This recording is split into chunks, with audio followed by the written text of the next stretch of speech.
இன்னைக்கு நான் இங்கே இருக்கிற ரீசன் வந்து லோகேஷ் தான். ஸோ எந்த மேடையிலையும் நான் எப்பவுமே அவரோட பேர் அண்ட் தேங்க்யூ சொல்கிறதுக்காக இருக்கட்டும், இல்லை அந்த கிரேட்ஃபுல்னஸ்க்காக எப்பவுமே அவர் பேர் சொல்லுவேன்.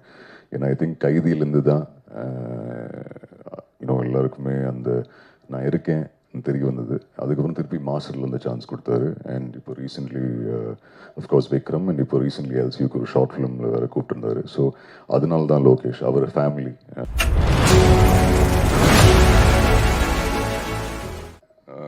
ஸோ 2019 கைதியிலேருந்து நீங்கள் எல்லாருமே எக்ஸ்ட்ரீம்லி சப்போர்ட்டிவாக இருந்திருக்கீங்க. மூவி ஆஃப்டர் மூவி, கைதியாக இருக்கட்டும், மாஸ்டராக இருக்கட்டும், அநீதியாக இருக்கட்டும், லோனர்ஸாக இருக்கட்டும். சாரி. ஸோ சரி, ஓகே, உங்களை எல்லோரும் மீட் பண்ணி தேங்க்யூ சொல்லணும்னு தான் வந்தேன். ஏன்னா இந்த ஜேர்னியில் உங்கள் எல்லாருக்குமே ஒரு பெரிய பங்கு இருக்குது வித் தி ஆடியன்ஸ். உங்கள் எல்லாருக்குமே. ஏன்னா நீங்கள் எல்லாருமே மூவி ஆஃப்டர் மூவி பர்ஃபார்மன்ஸ் பற்றி, வாய்ஸை பற்றி ரொம்ப சப்போர்ட்டிவாக இருந்திருக்கீங்க. So just want to say thank you. ஆமாம், இந்த ஜேர்னியில் ஆல்சோ ஐ திங்க் மேம் டோவில் பேசிகிட்டு இருக்கும்போது அவங்க சொன்னாங்க, ஐ திங்க் ஏன் இவ்வளோ பெரிய பங்கு இருக்குன்னா, ஐ திங்க் டிரெக்டர்ஸ் ரொம்ப ஃபார்ச்சுனேட்டாக இருந்திருக்கேன்.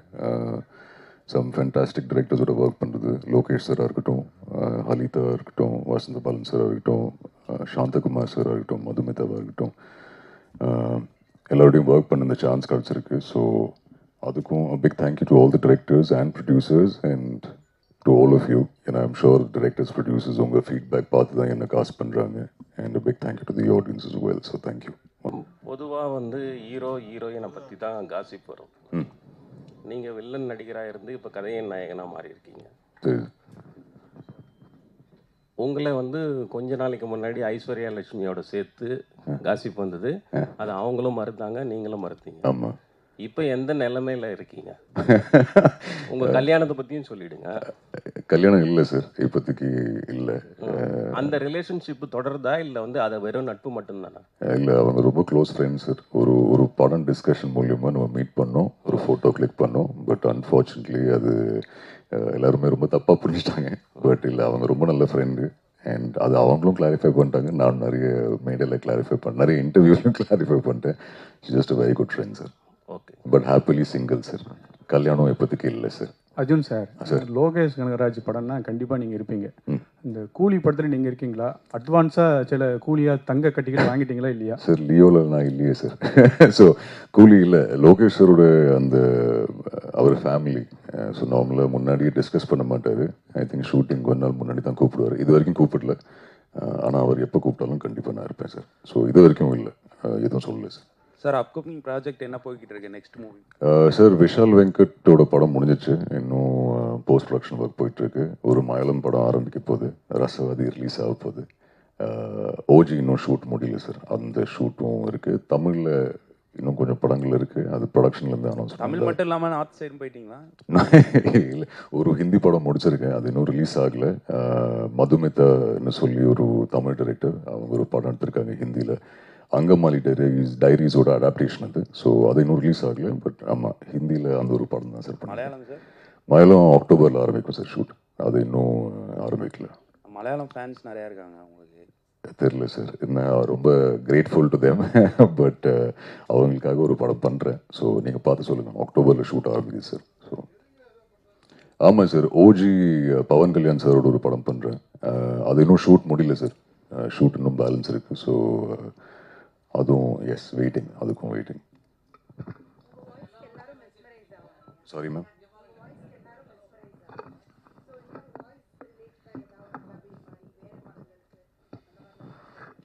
இல்லை மேம், இல்லை. இப்போதைக்கு நிறைய வாய்ஸ் ஓவர்ஸ் பண்ணிட்டு இருந்தேன் முன்னாடி. இப்போதைக்கு பண்ணல மேம். படங்களில் டப்பிங் பண்ணுவேன், அவள் தான் எல்லா லாங்குவேஜில் பண்ண சொல்கிறாங்க. ஸோ கண்டிப்பாக என் படத்துக்கு கண்டிப்பாக பண்ணுவேன். பட் சப்போஸ் லோகேஷ் சார் ஏதாவது ஒன்றில் வாய்ஸ் ஓவர் கேட்டால் கண்டிப்பாக பண்ணுவேன். சார், ஐஸ்வர்யா வந்து உங்கள் மேலே கிசு கிசு வந்துச்சு இல்லையா? இப்போ வந்து உங்கள் கல்யாணம் வந்து காதல் கல்யாணமாக இருக்குமா இல்லை வீட்டில் பார்த்த கல்யாணமாக இருக்குமா? சார் இப்போதைக்கு அம்மா அப்பாவே கிவ் அப் பண்ணிட்டாங்க சார். கல்யாணம் பற்றி பேசுறதே இல்லை. அது அந்த ஐஸ்வர்யா பற்றி வந்து நியூஸ் கிசு இல்லை. ஒரு ஃப்ரெண்டோட ஒரு ஃபோட்டோ எடுத்தேன். பட் அது ரொம்ப அது எதுக்கு ஏன் இவ்வளோ வைரல் ஆச்சுன்னு தெரில. அவங்க ஒரு நல்ல ஃப்ரெண்ட், இண்டஸ்ட்ரியில் என் ஃப்ரெண்ட், நிறைய இந்த மாதிரி ஃப்ரெண்ட்ஸ் இருக்காங்க. பட் அவங்க கூட மட்டும் இல்லை, நிறைய ஒர்க் பண்ண ஆக்டர்ஸோட ஃபோட்டோஸ் எல்லாம் ரிலீஸ் பண்ணும்போது எல்லாருமே இந்த மாதிரி தான் சொல்லிட்டு இருக்காங்க. என்ன சார் பண்ண அப்படி முடியும்? உங்களோட ஜோடியாக நடிகையோட நடிக்கிறப்போ இந்த மாதிரி வதந்திகள் வரப்போ எப்படி என்ன நினைக்கிறீங்க நீங்கள்? இல்லை சார், அது நமக்கு ஃப்ரெண்ட்ஸ் தானே சார். ஸோ நமக்குள்ளே பேசி சிரிப்போம் தவிர்த்து இந்த மாதிரி இதெல்லாம் எவ்வளோ சீரியஸாக எடுத்துக்க மாட்டோம் சார். ஸோ அவங்களும் கிளாரிஃபை பண்ணிட்டாங்க, நானும் கிளாரிஃபை பண்ணிட்டேன். பட் இல்லை சார், ஹாப்பிலி சிங்கிள் சார். சரிங்க, இப்போ தமிழில் வந்து பல படங்கள் நடிக்கிறீங்க. நீங்கள் வில்லனாக நடித்து ஹீரோ ஆகிருக்கீங்க. இப்போ வில்லனாகவும் நடிப்பீங்களா, ஹீரோவும் நடிப்பீங்களா? இல்லை சார், இப்போதைக்கு பைப்லைனில் வில்லன் நெகட்டிவ் ரோல்ஸ் எதுவுமே இல்லை. பட் கண்டிப்பாக ஒரு நல்ல நெகட்டிவ் ரோல் வந்தால் கண்டிப்பாக எடுத்து பண்ணுவேன் சார். அண்ட் லோகேஷ் சார் படத்தில் நெகட்டிவ் அதான் ஆஃபர் பண்ணுவார். அதுக்கு நான் இன்னும் நிறைய ஹார்ட் ஒர்க் போடணும். அப்போ தான் அவர் லீட் ரோலாக காஸ்ட் பண்ணுவார். ஸோ இப்போதைக்கு நெகட்டிவ் ரோல் அவர் கூப்பிட்டாருன்னா கண்டிப்பாக பண்ணுவேன் சார். Thank you sir. சாந்தகுமார் கூட ஒர்க் பண்ண எக்ஸ்பீரியன்ஸ் சொல்லுங்கள். அண்ட் ஆல்சோ ரசவாதி உங்கள் கேரக்டர் பற்றி சொல்லுங்கள். Fantastic experience ma'am. In fact Mounaguru Magamuni பார்த்ததுக்கப்புறம் அவரோட ஒர்க் பண்ண ரொம்ப ஆசை. But Santha sir is very என்ன சொல்கிறது, அவர் ரொம்ப ஒரு கட் ஆஃப் பர்சன். அவர் அவ்வளோ ஈஸியாக மீட்லாம் பண்ண முடியாது. ஸோ ஃபைனலி அவர்லேருந்து ஒரு கால் வந்து ஒரு நாளைக்கு, தாஸ் ஒரு கதை ஒன்று இருக்குது, நீங்கள் கேட்டு பாருங்கன்னு சொல்லி. ஸோ அதே எனக்கு ஒரு பெரிய பிளெஸிங்காக தான் இருந்தது. பட் பியூட்டிஃபுல் ஜேர்னி, ரசவாதியோட ஜேர்னி கூடிய சீக்கிரம் ரிலீஸ் ஆக போகுது. அண்ட் அவரோட ஒர்க் பண்ணது ரொம்ப ரொம்ப சந்தோஷம். கேரக்டர் பற்றி சொல்லணுன்னா இட்ஸ் ஒரு சித்தா டாக்டர், கொடைக்கானல், மதுரை, பழனியில் ஷூட் பண்ண ஒரு படம். லவ் இருக்குது, நிறைய எமோஷன்ஸ் இருக்குது. இதுக்கு மேலே நான் எதை சொன்னேன்னா சாந்தகுமார் சார் என்ன கொண்டுடுவார். பட் நீங்கள் பார்த்து சொல்லுங்கள் மேம், கூடிய சீக்கிரம் ரிலீஸ் ஆகுது. It's a Santhakumar film. பெரும்பாலான வில்லன் நடிகர்கள் பிரகாஷ்ராஜ், ஆடுகளம் கிஷோர், பசுபதி இவங்கெல்லாம் வந்து அந்தந்த இடத்துல லேண்டு வாங்கி பண்ணையை வந்துட்டு டெவலப் பண்ணுறாங்க. இயற்கை விவசாயம் பண்ணி அதன் மூலமாக வர காய்கறிகளை வந்து விற்பனை பண்ணுறாங்க குறைந்த விலைக்கு. உங்களுக்கு வந்து சினிமாவை தவிர்த்து வேறு என்ன துறையில் வந்து உங்களோட ஈடுபாடு இருக்குது? சார் இப்போதைக்கு எதுவும் இல்லை சார். நான் இப்போ தான் சொன்னேன், இப்போ தான் ஆரம்பிச்சிருக்கேன். நீங்கள் சொன்ன பேருங்களாம் there all legends in their own way. And இப்போதைக்கு மூவி ஆஃப்டர் மூவி அதுதான் சார். வேறு எதுலேயும் ஃபோக்கஸ் இல்லை. நல்ல படங்கள், நல்ல டிரெக்டர்ஸ், நல்ல ஒரு ப்ரொடியூசர்ஸ். முறை லோகேஷ் கனகராஜ் சொன்னார், நீங்கள் வந்து உதவி இயக்குனராக ஒர்க் பண்ணணுன்ட்டு அவர்கிட்ட ஆமாம், கேட்டால் அவரோட அசிஸ்டன்ட் டைரக்டர் ஒர்க் பண்ணணுன்னு. உங்களுக்கு படம் பண்ணுறதுக்கு பிற்காலத்தில் ஐடியாஸ் இருக்கா? இல்லை சார், இல்லை. அவரோட படங்களே, ஏன்னா அவர் கமல் சாரோட ஒர்க் பண்ணும்போது அப்போ நான் விக்ரமில் இருக்கேன்னு எனக்கு தெரில. ஸோ கமல் சார் மானிட்டரில் பார்க்கணும். ஈஸியஸ்ட் ஆப்ஷன் அசிஸ்டன்ட் டைரக்டரை வேலை பார்க்குறது தான். அண்ட் அந்த வேலை பண்ணுறதுக்கு நான் ரெடியாக இருந்தேன். ப்ளஸ் லோகேஷ் சார் அவர் ஃபேமிலி தானே. ஸோ அவர் படத்தில் ஒர்க் பண்ணலான்னு அவர்கிட்ட கேட்டேன். சார் அசிஸ்டன்ட் டைரக்டர் நான் வந்துடுறேன்னு. பட் தேங்க்ஃபுல்லி அவர் எனக்கு ஒரு ஷாட் வச்சார் விக்ரமில். ஸோ அது எனக்கு சந்தோஷம். பட் நான் இது சொல்லியிருக்கேன் நிறைய இன்டர்வியூஸில். அவர் கூப்பிட்டுருந்தார் ஒரு நாளைக்கு ஃபிலிம் சிட்டியில் ஷூட் பண்ணும்போது கமல் சார் பெர்ஃபார்ம் பண்ணுறது வாண்டரில் பார்த்தேன். I think that is one of the best feeling sir. Arjun sir, இந்த அநீதி, கைதி, மாஸ்டர் இந்த படங்கள்லாம் பார்த்தா ரொம்ப ஒரு வைலண்டாக, ரொம்ப ஒரு மன ரீதியாக உள்ள மாதிரி நீங்கள் நடிச்சிருக்கீங்க. நிஜ வாழ்க்கையில் பெண் ரசிகர்கள், பெண்கள்லாம் உங்கள்கிட்ட எப்படி பழகுறாங்க? நேரில் பக்கத்தில் வராங்களா? எப்படி ரசிகைகள், குறிப்பாக பெண் ரசிகர்களோட இதெல்லாம் எப்படி இருக்குது? இதுக்கு நான் என்ன பதில் சொல்லுவேன் சார் தெரியல. இல்லை சார், அது கேரக்டர் சார். நேரில் ரொம்ப ஃபார்ச்சுனாக இருந்திருக்கேன். என் சின்ன வயசுலேருந்து I grown up with some beautiful wonderful women. பாட்டியாக இருக்கட்டும், அம்மாவாக இருக்கட்டும், அம்மாவோட சிஸ்டர்ஸாக இருக்கட்டும், கசின் சிஸ்டர்ஸாக இருக்கட்டும். ஸோ அவங்க எல்லாருமே என் ரியல் சைட் பார்த்துருக்காங்க. ஸோ இல்லை அப்படிலாம் எதுவும் இல்லை சார். அர்ஜுன் சார், பக்கா வில்லன் ரோல்ல உங்களை பார்த்துட்டு இருக்கோம். ஸோ எப்போ ரொமான்டிக் ரோலில் மேம் இதில் இருக்குது மேம். ரசவாதியில், சாரி இதுன்னு சொல்லிட்டேன், ரசவாதியில் இருக்கும், ரொமான்ஸ் இருக்குது. ஸோ அநீதியில் கொஞ்சம் ரொமான்ஸ் இருந்தது, ரசவாதியில் நிறைய ரொமான்ஸ் இருக்கும். ப்ளீஸ் நீங்கள் படம் ரிலீஸ் ஆனதுக்கப்புறம் பார்த்து சொல்லுங்கள் ரொமான்ஸ் ஓகேயா இல்லையான்னு. சாந்தகுமார் சார் ஓகே சொல்லிட்டாரு, தெரில, நீங்கள் தான் பார்த்து சொல்லணும். சார், சினிமாக்காக டெய்லியும் மெனக்கட்டுற விஷயங்கள் ஏதாவது இருக்கா நீங்கள்? I think character by character ma'am sir. அது எந்த கதை அப்ரோச் பண்ணும்போது அதுக்கு உண்டான ஹோம் ஒர்க் கண்டிப்பாக டிரெக்டர்ஸ்கிட்ட கேட்டு அவங்க என்ன ஃபீட்பேக் கொடுக்குறாங்களோ, என்னென்ன ஹோம் ஒர்க் பண்ண சொல்கிறாங்களோ அதுக்காக கண்டிப்பாக பண்ணுவேன் சார். இல்லைன்னா ஜஸ்ட் வாட்சிங் lot of world cinema sir, அது மட்டும் தான் பண்ணுறேன். நிறைய ரிஜெக்ஷன்ஸ், ஐ திங்க் எல்லாருக்குமே அப்படி தான். நிறைய ரிஜெக்ஷன்ஸ், வாய்ஸ் நிறைய பேர் நெகட்டிவ்னு சொல்லியிருக்காங்க, இது நிறைய இன்டர்வியூஸ் சொல்லியிருக்கேன். பட் ஐ திங்க் எல்லாமே ஒரு லேர்னிங் தானே சார். ஐ திங்க் இனிஷியலி நிறைய பேர் வாய்ஸ் பற்றி மட்டும்தான் பேசினாங்க. But I think movie after movie, அது ஹலிதாவோட லோனர்ஸ்லேருந்து அநீதியிலேருந்து கொஞ்சம் பெர்ஃபார்மன்ஸ் பார்க்க ஆரம்பிச்சிட்டாங்க. ஸோ நான் இன்னும் ஹார்ட் ஒர்க் பண்ணுறேன். ஐ am hoping movie after movie audience and நீங்கள் எல்லாருமே அந்த பெர்ஃபார்மன்ஸ், வாய்ஸ் எல்லாத்தையும் கலந்து நீங்கள் பார்ப்பீங்கன்னு நம்புகிறேன். பட் இல்லை sir, it's all part of a beautiful journey. I think எந்த ரிக்ரெட்டும் இல்லை. Every day's a learning. எல்லா படங்களில் நிறைய டைரக்டர்ஸ், நிறைய டெக்னீஷியன் ஒரு லேர்னிங் தான். So no regret sir. Sir, நீங்கள் ஆல்ரெடி பேங்க் ஜாபில் இருந்திருக்கீங்க, எஃப்எம் சைடு இருந்திருக்கீங்க, இப்போ ஆக்டராக இருக்கீங்க. இது ரொம்ப இன்ட்ரெஸ்டிங்காக இருந்துச்சுன்னு நினைக்கிறீங்க? இது ரொம்ப கஷ்டமாகவும் இருக்கும்னு நினைக்கிறீங்க?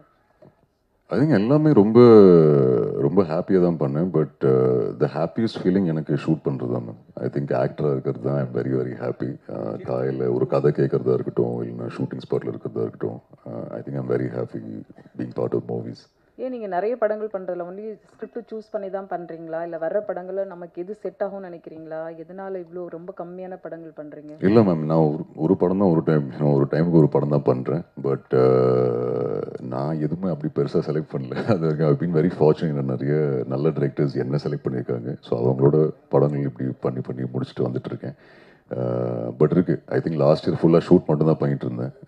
ஸோ இப்போ தான் ரிலீஸ் ஆகுது எல்லா படங்கள். So sir Arjun sir, sir இவ்வளோ படங்கள் பண்ணியிருக்கீங்க, உங்களுக்கு இந்த ஹீரோயின் தான் எனக்கு ஆப்டாக இருக்குது அப்படின்னு நினைக்கிற ஹீரோயின்ஸ் யாராவது இருக்காங்களா?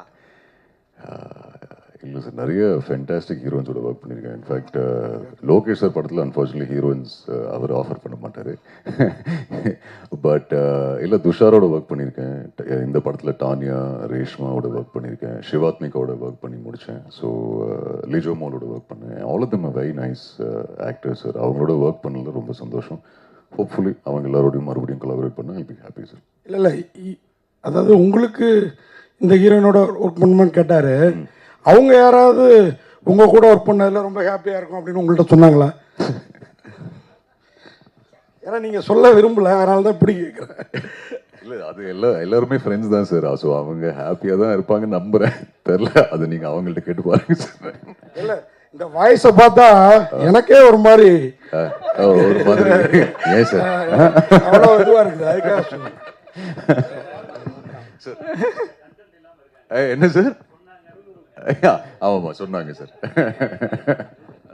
சார், லோகேஷ் கனகராஜ் வந்து இப்போ நடிகராக மாறிட்டார். இனிமேல் ஆல்பம் பார்த்துருப்பீங்கன்னு நினைக்கிறேன். ஆமாம். அந்த நடிப்பு, அந்த ரொமான்ஸ்லாம் எப்படி இருந்தது? அவர் ஹீரோவாக நடிப்பாரா உங்கள் பார்வையில்? தெரில சார், அது அவர்கிட்ட தான் கேட்கணும். பட் அந்த மியூசிக் வீடியோ ரிலீஸ் ஆகிறதுக்கு முன்னாடி அவர் அந்த வீடியோ எனக்கு காமிச்சிருந்தாரு. அவராக இன்ஃபேக்ட் உண்மையை சொல்லு மச்சி, பார்த்து சொல்லுன்னு சொன்னேன். எனக்கு ரொம்ப பிடிச்சிருந்தது ஆக்சுவலி. மீன்ஸ் அவர் அந்த அளவுக்கு பெர்ஃபார்ம் பண்ணுவார்னு எதிர்பார்க்கல. ஏன்னா மாஸ்டரில் அந்த கிளைமேக்ஸ் ஷாட்டில் அவர் நடிச்சிருந்தார். அண்ட் அவர் ரொம்ப நர்வஸாக இருந்தார். ஸோ டு சி இந்த சைடில் அவர் பார்க்கும்போது வாஸ் எக்ஸ்ட்ரீம்லி ஹாப்பி. பட் இதுக்கப்புறம் அவர் பண்ணுவார் இல்லைன்னு எனக்கு தெரில, கேட்டு தான் பார்க்கணும். But I don't think so sir. I think அவர் இப்போ கூலி அண்ட் அவரோட லைனப்பில் ரொம்ப பிஸியாக இருக்கார். But I'm sure he was happy to collaborate with Shruti and RKFI. So Arjun Das sir, topic எடுத்தாலும் அதில் வந்து லோகேஷ் கனகராஜ் வந்து ஏதாவது ஒரு இடத்துல வந்து கொண்டு வந்துடுறீங்க. உங்களுக்கும் அவருக்குள்ள உள்ள என்ன அப்படியே ஒரு கெமிஸ்ட்ரி, அதை பற்றி சொல்லுங்கள். ரெண்டாவது, உங்கள் வாய்ஸை உங்களை அதோட ப்ளஸ் என்ன, மைனஸ் என்ன? ப்ளஸ் என்ன, மைனஸ் என்ன? ஃபர்ஸ்ட் கொஸ்டின், லோகேஷ் வந்து சார் ஐ திங்க் இன்னைக்கு நான் இங்கே இருக்கிற ரீசன் வந்து லோகேஷ் தான். ஸோ எந்த மேடையிலையும் நான் எப்பவுமே அவரோட பேர் அண்ட் தேங்க்யூ சொல்கிறதுக்காக இருக்கட்டும், இல்லை அந்த கிரேட்ஃபுல்னஸ்க்காக எப்பவுமே அவர் பேர் சொல்லுவேன். ஏன்னா ஐ திங்க் கைதியிலேருந்து தான் இன்னும் எல்லாருக்குமே அந்த நான் இருக்கேன் தெரிய வந்தது. அதுக்கப்புறம் திருப்பி மாஸ்டரில் அந்த சான்ஸ் கொடுத்தாரு. அண்ட் இப்போ ரீசெண்ட்லி அஃப்கோர்ஸ் விக்ரம், அண்ட் இப்போ ரீசெண்ட்லி எல்சியூக்கு ஒரு ஷார்ட் ஃபிலிமில் வேறு கூப்பிட்டுருந்தாரு. ஸோ அதனால தான் லோகேஷ் அவர் ஃபேமிலி பிரதர், ஒரு மென்டோர் மாதிரி. அண்ட் விக்னா சாரும் அப்படி தான், அந்த கார்மெண்ட் டிரெக்டர். இவங்க 2 பேரும் என்னோட மென்டோர்ஸ். அண்ட் இப்போ மதுமிதாவோட ஒர்க் பண்ணாலும் மதுமிதாவும் மென்டோர். பட் லோகேஷ் ஏன் அடிக்கடிக்கு வருதுன்னா ஐ திங்க் இந்த ஜேர்னி ஆரம்பிச்சது அவரால் தான். அண்ட் அவர் எப்பவுமே ரொம்ப சப்போர்ட்டிவாக இருந்திருக்காரு. மூவிஸாக இருக்கட்டும், ஈவன் பர்சனலி ஏதாவது ஒரு அட்வைஸ் கேட்கணும்னா கண்டிப்பாக அவரை ஃபோன் பண்ணி கேட்பேன். ஸோ அதனால தான் லோகேஷ். அண்ட் சாரி சார், உங்கள் நெக்ஸ்ட் கொஸ்டின் சார். இனிஷியலி ஸ்கூல்லேருந்து வாய்ஸ் வந்து நிறைய பேர் கலாய்ச்சிருக்காங்க. ஏன்னா அந்த டைமில் ரொம்ப குண்டாக வேறு இருந்தேன். ஸோ ரொம்ப பேட் காம்பினேஷன் அது. பட் இல்லை சார், அதுக்கப்புறம் ஐ வாஸ் ஃபைன். ஏன்னா ரேடியோவில் வேலை செய்யும்போது நிறைய லிஸ்னர்ஸ் ஃபர்ஸ்ட் டைம் அவங்க ரொம்ப அப்ரிஷியேட்டிவாக இருந்தாங்க. ஸோ அங்கேருந்து தேர் வாஸ் அ கான்ஃபிடென்ஸிங், ஓகே சில பேருக்கு இந்த வாய்ஸ் பிடிக்கும்னு சொல்லி. அண்ட் இப்போது I think the audience and certain people from the press also அவங்க அப்ரிஷியேட்டிவாக இருந்திருக்காங்க வாய்ஸ் பற்றி. நான் ஒரு பிளெஸிங்காக தான் சார் பார்க்குறேன். I think it's a blessing. I am hoping people continue to like the voice and a little bit of performance. Arjun sir, ஆக்சுவலாக இந்த வாய்ஸை வச்சாவே எங்களுக்கு ஃபுல்லாகவே இந்த கைதியில் வர அந்த போதை, அதுக்கப்புறம் மாஸ்டர், இந்த மாதிரி தான் வருது. உங்கள் வாய்ஸை வச்சு தான் அது அந்த சூஸிங் பண்ணுறாங்களா கேரக்டர் வைஸ் உங்களை, இல்லை உங்களை இவர் தான் கரெக்டாக இருக்கும், ஆப்டாக இருக்கும் இந்த மாதிரி சீன்ஸுக்கெலாம்? ஏன்னா உங்களை பின்தொடர்ந்து நிறைய பேர் இருக்காங்க. இப்போ நிறைய ஜென்ரேஷன் லேடிஸ்லாம் கூட வர ஆரம்பிச்சிட்டாங்க. ஸோ அப்படி இருக்கும்போது உங்கள் படங்கள் வந்து இப்போ கொஞ்சம் நிறைய வந்து போதை கலாச்சாரம்லாம் கொஞ்சம் கம்மி பண்ணிக்கலாம்ல சார்? இல்லை சார், இப்போ ரசவாதியில் சுத்தமாக அந்த மாதிரி எதுவும் இல்லை. சாரி, அநீதியிலையும் அந்த மாதிரி எதுவுமே இல்லை. விஷால் வெங்கட் படத்துலையும் அந்த மாதிரி எதுவும் இல்லை. ஐ திங்க் நீங்கள் சொல்கிற படங்கள் வந்து it was part of even போர்லியும். இன்ஃபேக்ட் எனக்கு பர்சனலாக அந்த மாதிரி எதுவுமே இல்லை. நான் அந்த காலேஜில் ஒரு பார்ட்டாக இருந்தேன். பட் இல்லை சார், வாய்ஸ்க்காக செலக்ட் பண்ணாலும் இல்லைன்னு எனக்கு தெரில. ஏன்னா இப்போ லோனர்ஸ் நீங்கள் எடுத்திங்கன்னா அது ஒரு வாய்ஸ் பேஸ்ட் கேரக்டர் இல்லை, அது ஒரு ரொம்ப வல்னரபிளான character. But I am grateful ஹலிதாக்கு, ஏன்னா அந்த மாதிரி ரோல் கொடுத்தாங்க. விஷால் வெங்கடோட படம் ரொம்ப டிஃப்ரெண்டான படமாக இருக்கும். ஈவன் ரசவாதி நீங்கள் பார்த்ததுக்கப்புறம் சொல்லுங்கள், அதில் அதுதான் அப்படிலாம் எதுவுமே இல்லை. லவ் ஸ்டோரி, லவ் இருக்குது, எமோஷன்ஸ், நிறைய எமோஷன்ஸ் இருக்கும் அந்த படத்தில். சார், ஒரு டைரக்டர் சாந்தகுமார் ஒரு மாதிரி ஒரு ரசவாதி தான். அவரை எப்படி சமாளிச்சிங்க? எப்படி அவர் டைரக்ஷனில் நடிச்சிங்க? சார், இன்ஃபேக்ட் அவர் ரொம்ப ஒரு இன்ட்ரோவர்டட் பர்சன். அவரை நான் சமாளிக்கல. பட் ஐ வாஸ் ரொம்ப ஹாப்பி சார் அவரோட ஒர்க் பண்ண அந்த ஆப்பர்ச்சுனிட்டி. மௌனகுரு அண்ட் மகமுனி ரொம்ப பிடிச்ச 2 படங்கள். ஸோ அவர் கூப்பிட்டு அவரோட கதை இல்லை நான் ஒரு பாட்டாக இருக்கேன்னு எனக்கு தெரியும் போது ரொம்ப ரொம்ப ஹாப்பியாக இருந்தேன். அண்ட் கூடிய சீக்கிரம் அவரோட அடுத்த படமும் ஒர்க் பண்ணுவேன். ஸோ அதுக்கு தான் வெயிட்டிங் சார். அர்ஜுன் சார், ரகுவரனுடைய வாய்ஸை வந்து உங்கள் வாய்ஸ் கூட நிறைய கம்பேர் பண்ணுவாங்க. சப்போஸ் ரகுவரன் சாருடைய படங்களை ஏதாவது ரீமேக் பண்ணதா இருந்தால் எந்த படத்தில் நீங்கள் ரீமேக் பண்ணுவீங்க? மாட்டவே மாட்டேன் சார். அண்ட் அந்த கம்பேரிசன் ஏன் பண்ணானே தெரில. அது கேட்டு வெரி கிரேட்ஃபுல்னு சொல்லி அப்படியே போயிடுவேன் sir. Raghuvaran sir is a legend. அவரோட எந்த ரோலும் சரி, எந்த படமும் I will not be willing to remake sir. Arjun sir, நீங்கள் தேங்க்ஸ் சொல்லணும்னு நினைக்கிற முக்கியமான பீப்புள்ஸ் யாராவது இருந்தால் இந்த ஸ்டேஜில் பயன்படுத்திக்கலாம். யாருக்கெல்லாம் தேங்க்ஸ் சொல்லணும்னு நினைக்கிறேன்? லிஸ்ட்டு ரொம்ப பெருசாக இருக்குது மேம். பட் எல்லாத்தையும் தேங்க்யூ சொல்கிறேன். அகெயின் சார், நீங்கள் சொன்ன மாதிரி Lokesh sir, Vigna sir, Madhumitha, Vasantha Balan sir, Halitha, Shameem, Santhakumar sir, Vishal Venkat, work பண்ண அத்தனை directors, Bejoy Nambiar, to all the producers, Karthi sir, Karthi saroda fans, S.R. Prabhu sir, Dream Warrior Pictures, அவங்க தான் அந்த அதை ஸ்டார்ட் பண்ணி விட்டாங்க. Atlee sir, Sudhan sir, a lot of people. and உங்க எல்லாருக்குமே a big thank you. Like I said 2019 எல்லாருமே ரொம்ப ரொம்ப சப்போர்ட்டிவாக இருந்திருக்கீங்க. And if there is any feedback, நீங்கள் ஆல்வேஸ் என்கிட்ட அது சொல்லியிருக்கீங்க. So I am hoping movie after movie உங்களை டிசப்பாயிண்ட் பண்ண மாட்டேன். And I keep giving you good performances. And உங்கள் எல்லாருக்குமே பிடிக்கிற மாதிரி படங்கள் அண்ட் பர்ஃபார்மன்ஸ் இருப்பேன்னு நம்புகிறேன். So thank you very much. And please continue to support and shower your blessings and if possible little bit of love. Thank you. Arjun sir, அதே மாதிரி நீங்கள் உங்கள் நல்ல சாமிங்கான ஃபேஸு, நான் ஏற்கனவே சொன்ன மாதிரி நல்ல வாய்ஸு. நீங்கள் காதல் படங்கள், ஆக்சுவலாக நம்ம ஹீரோக்கெல்லாம் கொஞ்சம் காலத்துக்கு காதல் படங்கள் பண்ணிவிட்டு அப்புறம் தான் ஆக்ஷனுக்கு வருவாங்க. நீங்கள் ஆக்ஷன்லேயே இறங்கிட்டதுனால எங்களுக்காக கொஞ்ச நாள் லவ், கொஞ்சம் ரொமான்ஸ் இதெல்லாம் கொஞ்சம் கவனம் செலுத்தலாமே. ஏன்னா எல்லாரும் கேட்டாங்க ஆக்ஷன்லேயே நிறைய அவ்வளோ வன்முறை இருக்குன்ட்டு. சார், இதில் ரசவாதியில் கொஞ்சம் ரொமான்ஸ் இருக்குது சார். அண்ட் லைனப்பில் ஒரு 2 படங்கள் ரொமான்டிக் படம் இருக்குது சார். அது நீங்கள் பார்த்து சொல்லுங்கள். அதுக்கப்புறம் உங்களுக்கு அந்த ரொமான்ஸ் பிடிச்சதுன்னா ரொமான்ஸ் படங்களே பண்ணிட்டு போகிறேன் சார். Thank you sir.